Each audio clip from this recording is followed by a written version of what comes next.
తెగ మనతో ముచ్చటిస్తారండి. ఓకే. ఏం చేసేవాడు అదుంది. ఆ చొరవ కలుపుగోలుతనం ఉంది. చాలా ఉంది. దగ్గరికి రానిస్తారు. దగ్గరికి తీసుకుంటారు, రానిస్తారు కాదు, తీసుకుంటారు. తీసుకుంటారు. ఏం చేసేవాళ్ళు, సంపాదించారా, ఇప్పుడు ఎక్కడ ఉంటున్నారు? రాజీవ్ నగర్లో ఉన్నారు. రాజీవ్ నగర్ ఎక్కడ? బోరబండ. బోరబండ తెలుసు మాకు అంటే ఆయన ముచ్చటించటం చాలా చనువు దొరికింది నాకు. ఓకే. నచ్చాను నేను ఆయనకి, నచ్చాను. తర్వాత ఆయన నిజం చెప్పాలంటే మెమరీ గొప్పది. 4 days 5 days మ్యాక్సిమం అఖండ టైంలో అప్పుడప్పుడు ఒక్కొక్క రోజు చొప్పున ఒక 5 రోజులు చేస్తుంటా ఫేస్ టు ఫేస్ ఆయనతో కలిసి, ఆయనతోటి. అంతే. వీరసింహారెడ్డి అక్కడ మా కాంబినేషన్ కాదు. బట్ ఆయన సంవత్సరం తర్వాత స్టేజ్ మీద నన్ను చూసి మహేష్ గారు అని చాలా గౌరవంగా పేరు పెట్టి పిలవడం. ఎరగదీశాడుగా మన అదేదో డ్యాస్ మీద, వీరసింహారెడ్డి డ్యాస్ల మీదే. నేను హైట్ ఉంటా కదా అని నేను వెనక ఉంచుంటా, ఎప్పుడు ఎగబడి కెమెరా కనబడే ప్రయత్నం చేయను. నేను మన మైత్రి నవీన్ గారు నేను మాట్లాడుకుంటున్నాం. ఆయన చూసి హైట్ ఉన్నాము. ఇప్పుడు ఎన్నో సినిమా మీకు మహేష్ గారు అని ఆయన ముచ్చట మాడుతున్నారు, మీ ఇద్దరు మాట్లాడుకుంటుంటే ఇటు చూసాడు ఆయన బాలయ్య గారు.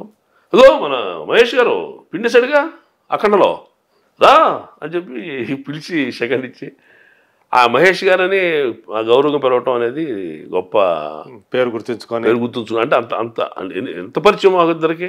5 days పరిచయమే, మోస్ట్లీ 6 days ఏమో ఫేస్ టు ఫేస్, కొన్ని గంటలు అంతే.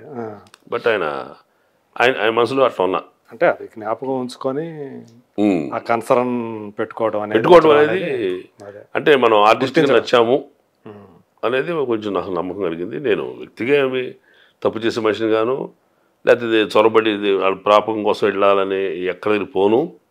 నా హద్దులే ఉంటాను. వాడు ముచ్చటిస్తే ఆడ ముద్దొస్తే పిలుస్తారు తప్ప మనం ఎగబడితే కాదు కదా అని నేను నా జాగ్రత్తలో ఉంటానండి. కాబట్టి చిరంజీవి గారి దగ్గర అంత గౌరవం ఉంది, బాలయ్య బాబు దగ్గర అంత గౌరవం ఉంది. యంగ్స్టర్స్తో ఎలా ఉండేది? యంగ్స్టర్స్తో చేసి తక్కువ యాక్చువల్గా. యంగ్స్టర్స్ మిగతా సినిమాలన్నీ ఇప్పుడు యంగ్స్టర్స్ అంటే మనం వరుణ్ తేజ గారితో కాంబినేషన్ చేశాం. అంటే ఇది వకీల్ సాబ్ కూడా చేశారు. అండ్ వకీల్ సాబ్లో మన పవన్ కళ్యాణ్ గారు ఉన్నారు, కానీ నేను ఫేస్ టు ఫేస్ మాట్లాడతలేదు. ఫేస్ టు ఫేస్ మాట్లాడే సీన్ ఉన్నప్పుడు కాస్త నిలబడి మీ ఇద్దరం ప్రైవేట్ టైం ఉంటుంది మాకు ఆ కెమెరా అడ్జస్ట్మెంట్ టైంలో.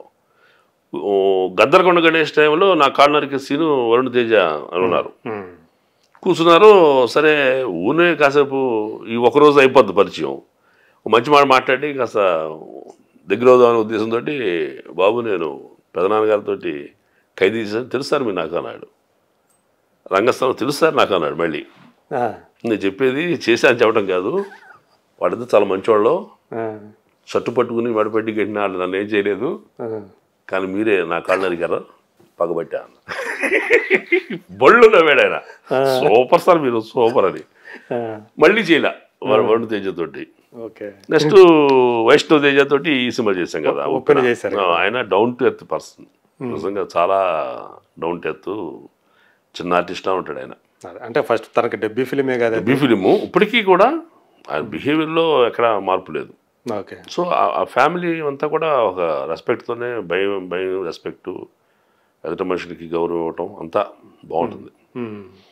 యంగ్స్టర్స్తో నేను పనిచేసినంటే వైష్ణవ్ తేజ్, రామ్ చరణ్ గారితో రంగస్థలం. ఆయన కూడా డైలాగ్ రంగస్థలం అప్పుడే అనుకుంటా కదా మీ మిస్సెస్. రంగస్థలం ఒక గొప్ప ఇన్సిడెంట్ నా జీవితంలో మర్చిపోలేనిది ఏంటంటే, విషాదానికి అదే పరాకాష్ట, ఆనందానికి అదే పరాకాష్ట. ఒకవైపు మంచి వేషం, ఒకవైపు ఏమో ఈ విషాదం.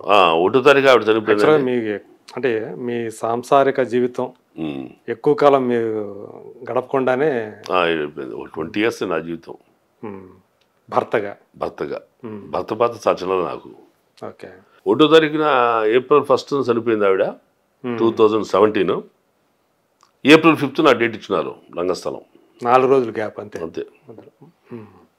సరే సెకండ్ డే సెరమనీ చేసాము. థర్డ్ డే విజయవాడ వెళ్ళి గుంటూరు కృష్ణ గోదావరి కలిపి వచ్చాను. వచ్చిన తర్వాత డిస్కషన్, రేపు నైట్ వెళుతున్నా నేను అని. ఇక అందరూ అంటే పెద్దలంటే మా మేనత్త, మా పిన్ని గారు, మా అత్తగారు, మా అక్కాయి, మా అన్నాయి, ఇలాగా నన్ను అరే ఊరేని తిట్టగలిగిన వాళ్ళందరూ కూడా వద్దని వారించారు. వెళ్ళకూడదని. వెళ్ళొద్దు, బుద్ధి లేదా నీకు, ఎట్టెళ్తా నువ్వు, కర్మయ్యలోపు కర్మయ్యలోపు పులి మీద దాటొద్దు అంటారో, నువ్వేంట్రా అని మా మేత గట్టిగా మందలించే చనువు ఉన్న ఆవిడ. బుద్ధి లేదా నీకు, పిచ్చి పెట్టింది ఏంటారు నీకు, సినిమా పిచ్చి పెట్టింది నీకు, వెళ్తానంటే. నాకు ఇద్దరు ఆడపిల్లలు. ఇద్దరు ఆడపిల్లలు. ఒకరేమో అనుకుంటా. ఇద్దరు ఆడపిల్లలు. పెద్ద పాప డిగ్రీ ఫస్ట్ ఇయర్ చదువుతుంది, చిన్న పాప ఫస్ట్ ఇయర్ ఇంటర్మీడియట్ చదువుతుంది. అప్పుడు లేట్ మ్యారేజ్ కదా నాది. అయితే ఈ నాకేమో ఒక అవకాశాలు వదిలిపెట్టలేము, జరిగిందని తేలేము. కర్మనే మనం దాన్ని వక్రీకరించి మనం దాన్ని ఇచ్చేసేది లేదు, మార్చలేము, విధిని మార్చలేము, అవకాశం వదలలేము. వీళ్ళేమో చాలా తీవ్రమైన ధోరణితోటి మా మేతలో అక్కయ్యలు అందరూ మాట్లాడుతున్నారు. దండం పెట్టి దయచేసి మీకు ఏం తెలియదు, మీరు ఊరుకోండి. మీరు ఎన్ని చెప్పినా నేను వినను, నేను వెళుతున్నాను, డిసైడ్ అయ్యాను. మేము బాధ కలిగితే ఇప్పుడు వెళ్ళిపోయి ఇంటించి. నన్ను ఓదార్చకు వచ్చిన వాళ్ళని ఆ రేంజ్లో నేను తీవ్రమైన ప్రతిఘటన చేయాల్సి వచ్చింది. ఎందుకంటే వాళ్ళు వద్దు వద్దు వద్దు అన్నారు. నేనే పూర్తిగా వదిలిపెట్టేస్తే గొప్ప అవకాశం మిస్ అయిన అవుతానని నా బాధ. దాన్ని వదిలిపెట్టకూడదు. అవకాశం పెద్ద cinema, Samantha father combination character. ఎన్ని సినిమాలు పనిచేస్తే సమంత ఫాదర్ అవుతామండి? ఫాదర్ అవ్వాలంటే కొన్నేళ్ళ సర్వీస్ మనకు ఉండాలి, ప్రజల్లో రికగ్నిషన్ ఉండాలి, దర్శకుల దగ్గర గుర్తింపు ఉండాలి, నేను చేయగలను నమ్మకం రాసే రైటర్కి ఉండాలి, డైరెక్టర్కి ఉండాలి, అందరికి ఉండాలి.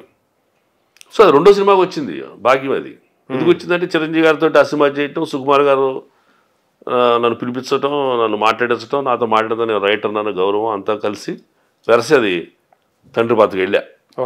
దాన్ని ఈ యొక్క సమస్యలు చుట్టుపడితే ఎట్టాగా అనేది నా బాధ.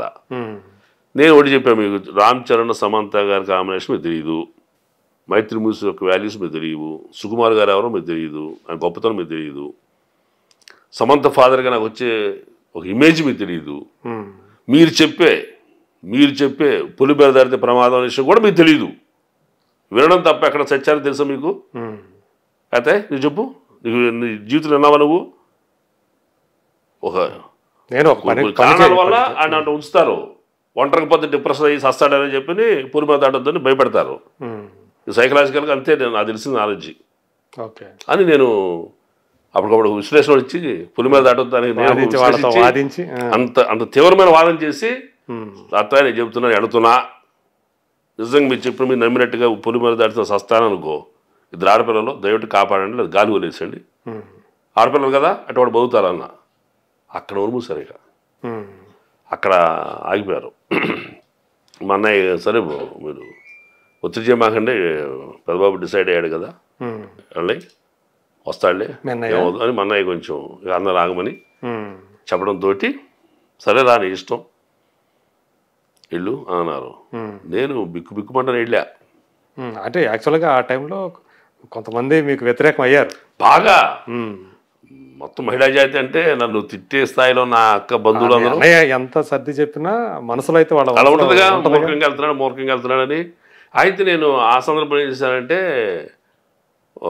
మీరెవరో డెసిషన్ మేకర్స్ కారు, ఈయన నా ప్రయాణానికి డెసిషన్ మేకర్స్ నా బిడ్డలే. ఎందుకంటే రేపు పొద్దున వాళ్ళ నిర్ణయంతో నేను వెళ్తా, వాళ్ళ నిర్ణయం బట్టి నడుస్తా, వాళ్ళు వెళ్ళమంటే వెళ్తా లేదా మానేస్తా. రేపు పొద్దున వాళ్ళు వెళ్ళమన్న తర్వాత నాకు ప్రమాదం జరిగితే ఈ డెసిషన్ మేము తీసుకున్నాం, మా కర్మ మేము రాసుకున్నాం అని వాళ్ళు ఫీల్ అయితే కాన్ఫిడెంట్ పోతారు. లేకపోతే మా నాన్న అంతమంది చెప్పిన వెళ్ళాడు, అమ్మ వారంలో చనిపోయింది, నాన్న మూర్ఖత్వంతో చేసుకున్నాడు, మా జీవితం నాశనం చేస్తారు, జీవితకాలం మమ్మల్ని నన్ను ద్వేషిస్తారు వాళ్ళు. రండి తల్లి మీరు చెప్పండమ్మా, మీరు భయపడద్దు, నేనేం అరవను, నేను జీవితం మిమ్మల్ని కొట్టను, ఇంకా అయిపోయింది, మిమ్మల్ని ప్రాణప్రదంగా చూసుకోవటమే దేవుడు నాకు వదిలిపెట్టే బాధ్యత, మీరు ఏ నిర్ణయం తీసుకోండి, మీరు వెళ్ళమంటే వెళ్తా, వద్దంటే మానేస్తా, మీ ఇష్టం అంటే చెరువు పక్క వచ్చి కూడబలుకున్నట్టుగా ఎల్లు డాడీని ఏడ్చేశారండి మీదపడి. ఎల్లు డాడీ అని అంటే నన్ను టోటల్ నమ్మారాలు. అదే తల్లి మీకు ఇంక అన్యాయం జరగదు, నీకు భార్య కావాలా భాగ్యం కావాలా అని దేవుడు అడిగాడు, నేను నిర్ణయం చెప్పినప్పుడు మీ అమ్మ తీసుకెళ్ళిపోయాడు, నన్ను బతికిచ్చింది మేము బంగారం చూసుకోమని, అవకాశం ఇచ్చిందే జీవితం ఇది, నీది జీవితం ఇదిరా అని చెప్పని.